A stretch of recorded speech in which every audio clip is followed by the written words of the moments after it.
नमस्कार दोस्तों, स्वागत है हमारे YouTube channel learn India UPSC में।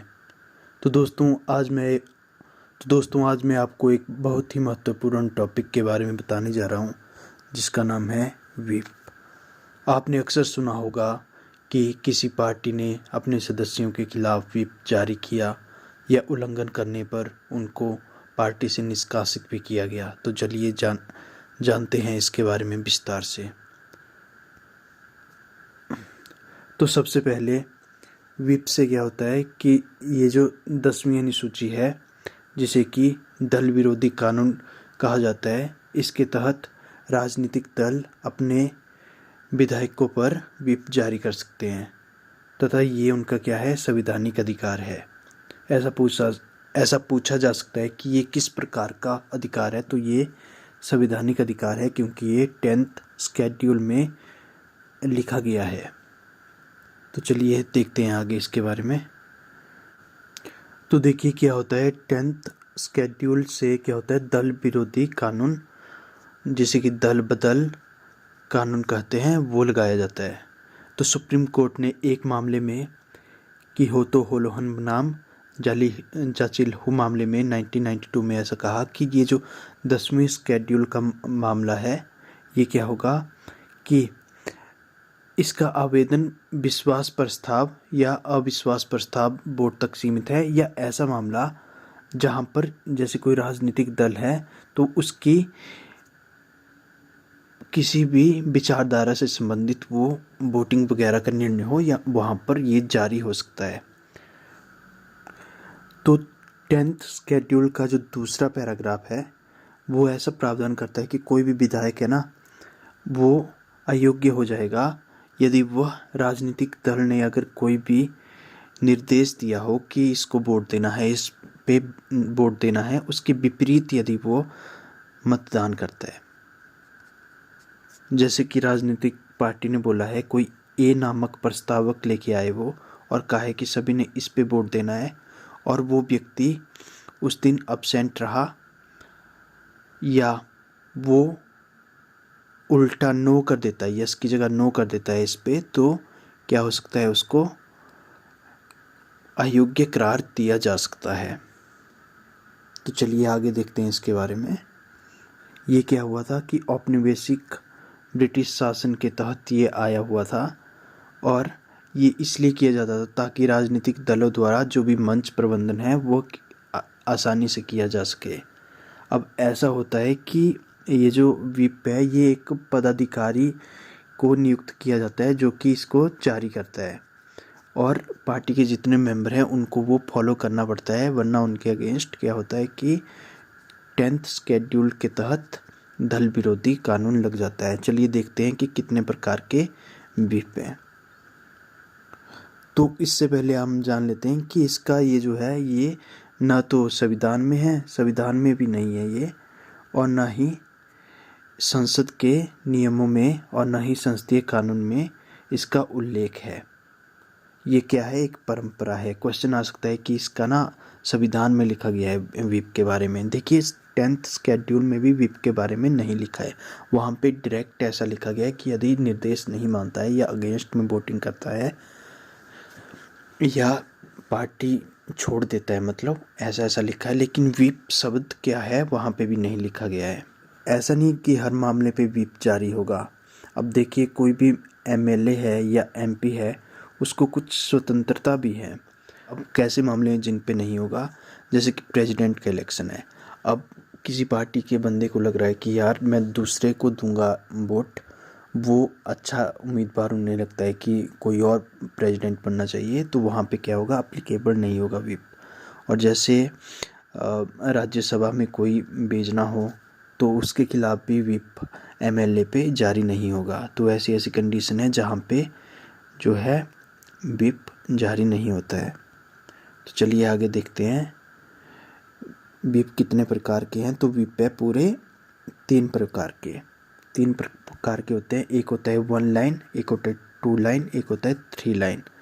1 लाइन में ऐसा प्रावधान है कि यदि जो भी एमएलए या एमपी है वो निर्देश का पालन नहीं करना चाहता है तो अनुपस्थित रह सकता है वो, मतलब ऐसा नहीं है कि तो उसे आना ही होगा, तो वो अनुपस्थित रह सकता है। और ये जो 2 है इसमें क्या है, इसमें ऐसा है कि उपस्थित रहना अनिवार्य है।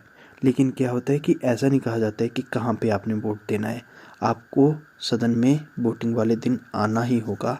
लेकिन ऐसा नहीं है कि आपको वाई दबाना है या नो दबाना है, या कोई मान लीजिए कोई भी बजट वगैरह या कुछ भी पास हो रहा है तो आपको उसके खिलाफ वोटिंग करनी है या उसके अगेंस्ट करनी है या फेवर में करनी है, ऐसा कुछ नहीं लिखा गया है। ये कौन सा है, सेकंड नंबर का 2 लाइन विप जिसे कहते हैं। और सबसे जो शक्तिशाली विप है उसे कहते हैं 3 लाइन। इसमें कहा जाता है कि आपने आना है, आपने वोटिंग करनी है, और वोटिंग किसे करनी है आपने, जिसको हम कहेंगे ए या बी है, कुछ भी मान लीजिए, यस या नो है तो आपने यस पे करनी है, तो यस पे ही करनी है आपने वोटिंग। तो ये क्या होता है, ये 3 लाइन होता है।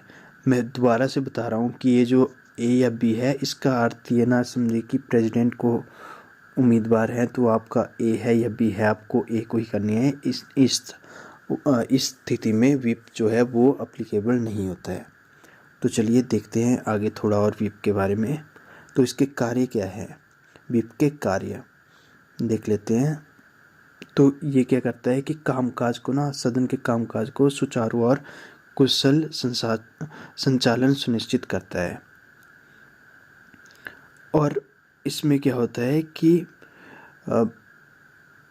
उन पर अपनी पार्टी, जो भी व्हिप होता है ना, पदाधिकारी होता है, वो उस पर अपनी पार्टी के सदस्यों की बड़ी संख्या में उपस्थिति सुनिश्चित करने और किसी विशेष मुद्दे के पक्ष या विपक्ष में उसके समर्थन हासिल करने की जिम्मेदारी होती है। अगेन वही बात कि आपने ए पे करना है, आपने बी पे करना है, आपने आना ही आना है।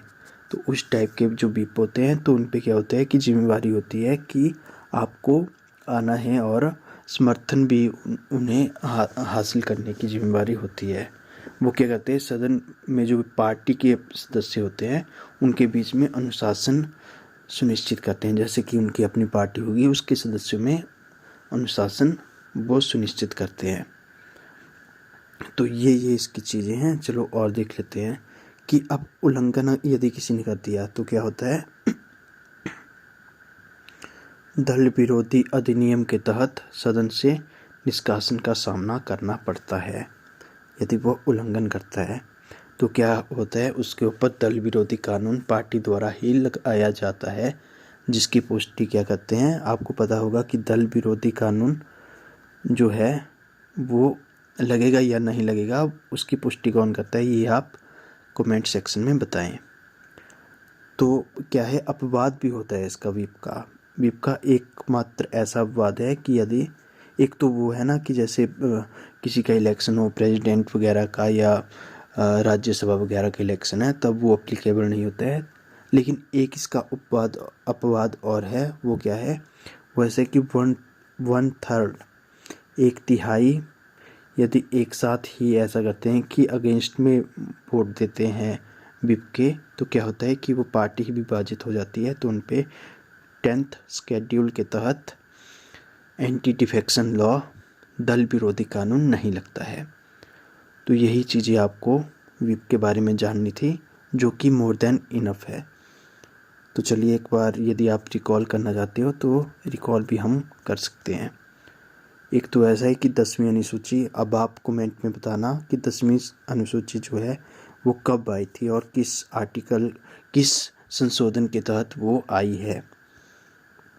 तो इसके बाद सुप्रीम कोर्ट का फैसला बताया गया था और इसमें बताया था कि उपस्थित रहना होगा उसे, जो भी विधायक है, वरना अयोग्य हो जाएगा। उसके बाद इसके बारे में बताया कि ये कहाँ से आया है तथा क्या इसके कार्य होते हैं, ये सब कुछ बताया गया है। तथा ये बताया गया है कि कितने लाइन का विप होता है तथा क्या क्या प्रावधान है, ये इसके कार्य हैं तथा ये उल्लंघन की स्थिति है। तो धन्यवाद दोस्तों, वीडियो यहाँ तक देखने के लिए। आई नो लंबी वीडियो हो गई, लेकिन ये कंसेप्ट भी काफ़ी लंबा था। तो thank you so much. Like share subscribe करना लर्न इंडिया यूपीएससी चैनल को, तथा अपनी पढ़ाई को ऐसे ही जारी रखते रहें। धन्यवाद।